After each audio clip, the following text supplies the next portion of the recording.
So now we will start spring force and spring potential energy.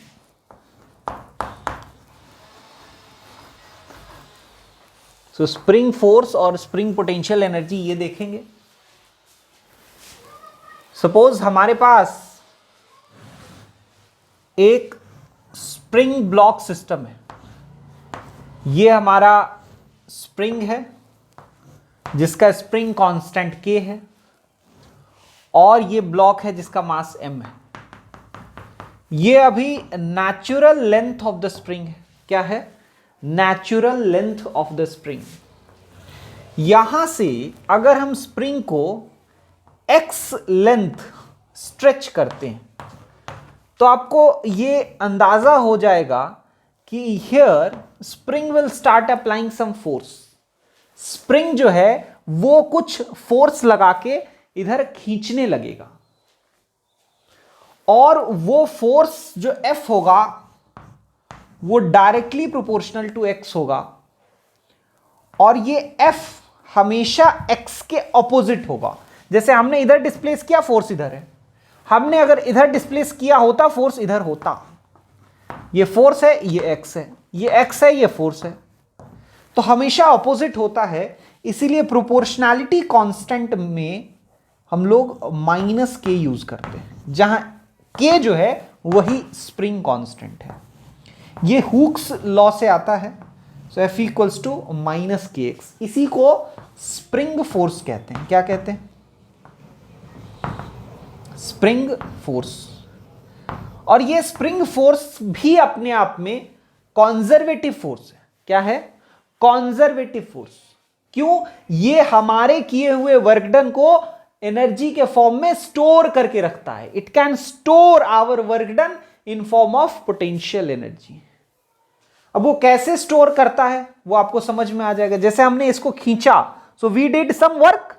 वो work इसके पास energy के रूप में स्टोर्ड है. जैसे when you release it, it will tend to come back, है ना. जैसे बॉडी को ऊपर उठा देते हैं तो हमने जो वर्क डन किया वो एनर्जी किसके फॉर्म में स्टोर हो गया?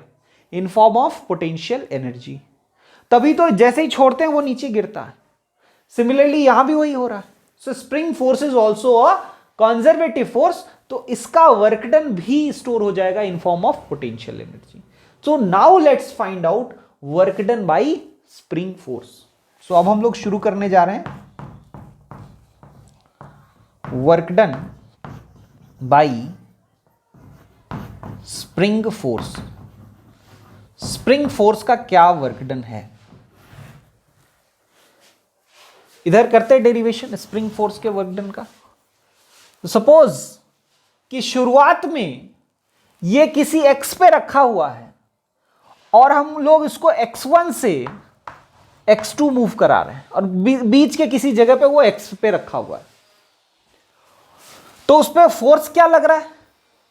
-kx. और इसके बाद कुछ डिस्प्लेसमेंट होता है, सपोज dx. तो small work done by the spring force dw will be equal to -kx. और टोटल वर्क डन निकालना हो, सिंपली इंटीग्रेट दिस dw. अब इंटीग्रेट इस dw को करेंगे, क्या आ जाएगा? -kx dx. कहां से कहां तक? तो x1 से x2 तक. x1 से x2 तक. तो work done by spring force is equals to -k x dx का इंटीग्रेशन x²/2. अगेन कहां से कहां तक? तो x1 से x2 तक.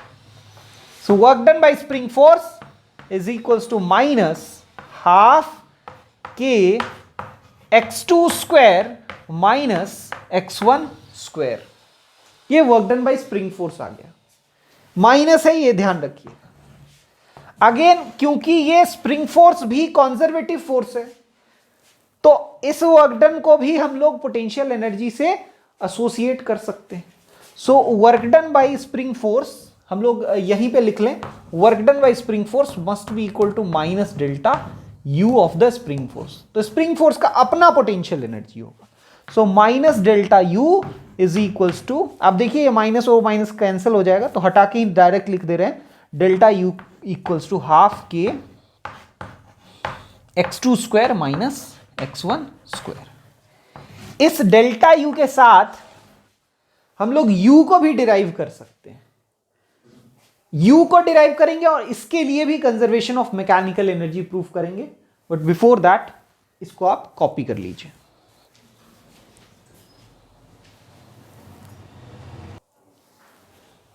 Okay, so let's now proceed to the next part of the same thing. इसी के नेक्स्ट पार्ट की तरफ बढ़ते हैं। स्प्रिंग पोटेंशियल एनर्जी, यहां पे भी वही काम करेंगे। x1 को अगर 0 ले लें और x2 को x ले लें तो ऑब्वियसली u1 बिकम्स 0 और u2 becomes equals to u। और ये सारे ट्रांसफॉर्मेशंस अगर हम पुट कर दें then u becomes equal to half k x square. ये स्प्रिंग पोटेंशियल एनर्जी का एक्सप्रेशन है। मतलब स्प्रिंग अपने नेचुरल लेंथ से x स्ट्रेच्ड हो या x कॉम्प्रेस्ड हो, उसके पास जो पोटेंशियल एनर्जी होगा that is equal to half k x square. Based on this now we will prove conservation of mechanical energy for spring force। conservation of mechanical energy, इसको me लिख देते हैं, है ना, mechanical energy किसके लिए? for spring force। अब इसके लिए क्या करते हैं, देखिए, we first take a spring block system। एक spring block system ले लेते हैं, इसको हम लोग एक बहुत लंबा स्ट्रेच करके छोड़ देंगे। जो हमने स्ट्रेच किया है, सपोज हमने उसको ए से डिनोट किया है, ए से, ये मैक्सिमम इलोंगेशन हमने किया और यहां पे लाके रिलीज कर दें। तो इसके दौरान वो पहले यहां पे आएगा, फिर यहां पे आएगा और फिर यहां पे आएगा। तो ये 3 पॉइंट्स पे हम लोग को conservation of mechanical energy prove करना है। मींस अगेन हम लोग को प्रूव करना है E1 equals to E2 equals to E3। ये हमें प्रूव करना है। This is what we want to prove. E1 means total mechanical energy for 1, total mechanical energy for point 2, total mechanical energy for point 3। इसके आगे भी conserve तो रहेगा, लेकिन 3 ही प्रूव करना सफिशिएंट है for proving the conservation of total mechanical energy. तो पहले स्टार्ट करते हैं E1 से। E1 क्या है? E1 is simply half, again U1 plus K1, so half के ए स्क्वायर। ये पोटेंशियल एनर्जी है उसके पास और काइनेटिक एनर्जी है 0। सो E1 इज सिंपली हाफ के ए स्क्वायर। अब हम लोग नेक्स्ट पार्ट पे चलते हैं, E2। ये सबसे इंपॉर्टेंट,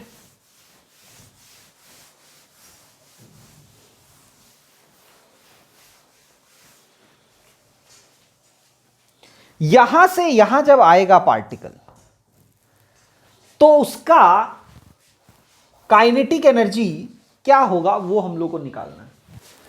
E2 जो होगा it will be equal to half k x square. Suppose ये सेकेंड लोकेशन पे एक्स पोजीशन पे है वो, तो ये हो जाएगा हाफ के एक्स स्क्वायर। ये हो गया हमारा पोटेंशियल एनर्जी। अब यहां काइनेटिक एनर्जी कितना होगा, ये एक इंपॉर्टेंट पॉइंट है। तो काइनेटिक एनर्जी के लिए कम से कम हाफ mv स्क्वायर तो लिख ही लें, है ना। अब क्या करते हैं, यहां से यहां तक के लिए अगर हमको पोटेंशियल एनर्जी निकालना हो, सॉरी काइनेटिक एनर्जी निकालना हो, तो हम लोग वर्क एनर्जी थ्योरम लगा देते हैं। क्या लगा देते हैं? Work energy theorem. तो वर्क एनर्जी थ्योरम क्या कहता है? Work done by spring force, क्योंकि एकमात्र फोर्स जो इस पे वर्क कर रहा है वो स्प्रिंग फोर्स है। mg और नॉर्मल रिएक्शन इसके डिस्प्लेसमेंट के परपेंडिकुलर होने की वजह से they are doing zero work. So work done by spring force equals to change in kinetic energy होगा. So what is work done by spring force? हमने देखा था it is equal to half k x2 square minus x1 square. x2 square मतलब x square minus x1 square यानी a square equals to final kinetic energy half mv square minus initial kinetic energy 0. इस minus को अंदर ले जाएं तो हमारे पास half mv square equals to half k a square minus x square निकल के आ जाएगा और इसको हम लोग यहां पुट कर देंगे. तो टोटल एनर्जी E2 आ जाएगा half k x square plus half के ए स्क्वायर माइनस एक्स स्क्वायर. जब आप इसको एक्सपैंड करिएगा तो हाफ के एक्स स्क्वायर और minus half k x square cut जाएगा और E2 का वैल्यू भी आ जाएगा हाफ के ए स्क्वायर. थर्ड केस E3 निकालने का है. E3 में वो अपने नेचुरल लेंथ पे आ जाएगा तो x 0 हो जाएगा. सो potential energy is 0. Kinetic energy is how much? Half m v square again. अब ये कहां से निकालेंगे? तो ये भी इसी से निकाल सकते हैं. इसमें हमने a से x तक के मोशन की बात की थी. अब हमको a से 0 तक आना है तो यहां पे x की वैल्यू को 0 पुट कर देंगे तो half mv square will become equal to half k a square. So E3 comes out to be half k a square. तो हमने total mechanical energy even at third point prove कर दिया कि ये हाफ के a स्क्वायर है. So final conclusion क्या है? Final conclusion is that we have proved that E1 is equals to E2 is equals to E3. वो constant है. So total mechanical energy in this case is constant. अब बस उसी तरीके से हम लोग को क्या करना है? ग्राफ बना लेना. ग्राफ x के साथ यहां पे हम लोग ग्राफ ड्रॉ करेंगे. काइनेट एनर्जी यहां होगा और x के बीच का. तो एनर्जी और x के बीच का अगर पोटेंशियल एनर्जी पे पूछा जाए, potential energy, so potential energy is nothing but उसका जो एक्सप्रेशन है वो है half k x square. Yes और no? So it will be upward parabola. एक अपवर्ड पैराबोला बनेगा हाफ के एक्स स्क्वायर. और x जब a होगा उस समय मैक्सिमम पोटेंशियल एनर्जी है. उस समय maximum potential energy x equals to a और माइनस a. और उतना ही है total mechanical energy throughout. उतना ही है total mechanical energy throughout. तो ये हो गया आपका ग्राफ पोटेंशियल एनर्जी का. आप u लिख लें u. और ये हो गया टोटल मैकेनिकल एनर्जी E का ग्राफ. काइनेटिक एनर्जी का किसी भी x पे क्या ग्राफ है? तो किसी भी x पे जो उसका काइनेटिक एनर्जी का इक्वेशन आपको इस इक्वेशन से मिल जाएगा. देखिए हाफ mv स्क्वायर यानी kinetic energy for any x is half k a square minus x square. क्योंकि x स्क्वायर का कोफिशिएंट नेगेटिव है that is why it will be a downward parabola. तो डाउनवर्ड पैराबोला हो गया and hence this represents graph of kinetic energy. So with this we have proved conservation of mechanical energy for both for spring force and spring potential energy.